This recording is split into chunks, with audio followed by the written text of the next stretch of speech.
ज़ोमैटो में पुराना अकाउंट नहीं खुल रहा है। आप ज़ोमैटो में अपना पुराना अकाउंट खोल रहे हो, पुराना अकाउंट लॉगिन कर रहे हो, बट आपका अकाउंट नहीं खुल रहा है। तो अब इस प्रॉब्लम को कैसे सॉल्व करेंगे इस वीडियो में मैं आपको बताऊंगा। इसके लिए आपको मोबाइल होम स्क्रीन पर आना है एंड सबसे पहले आपको अपने मोबाइल से ज़ोमैटो ऐप को डिलीट करना है। हाँ, आपको इस ज़ोमैटो ऐप को अपने मोबाइल से डिलीट करना है। देन डिलीट करने के बाद प्ले स्टोर ऐप ओपन करना है। देन ज़ोमैटो सर्च कर नया ज़ोमैटो डाउनलोड करना है। हाँ, सबसे पहले आपको ज़ोमैटो को डिलीट कर प्ले स्टोर से नया ज़ोमैटो डाउनलोड करना है। देन डाउनलोड करने के बाद ओपन करना है। ओपन करने के बाद कुछ इस तरह का इंटरफेस दिखाई देगा। यहाँ पर एंटर फ़ोन नंबर ऑप्शन आएगा एंड नीचे ईमेल ऑप्शन शो होगा। यहाँ पर गूगल ऑप्शन दिखाई देगा, देन ईमेल ऑप्शन शो होगा।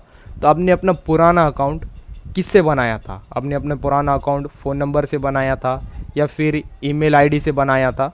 तो आपको पता होना चाहिए। जैसे एग्जांपल के लिए मैंने मेरा पुराना अकाउंट फ़ोन नंबर से बनाया था, तो मैं फ़ोन नंबर पर क्लिक करूँगा। देन आपने फ़ोन नंबर से बनाया था तो इस पर क्लिक करना है।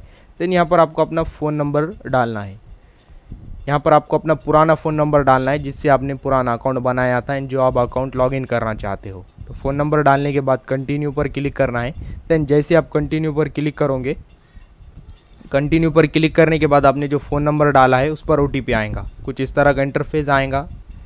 आपने जो फ़ोन नंबर डाला है उस पर OTP आएगा। देन OTP आने के बाद यहाँ पर आपको OTP डालना है।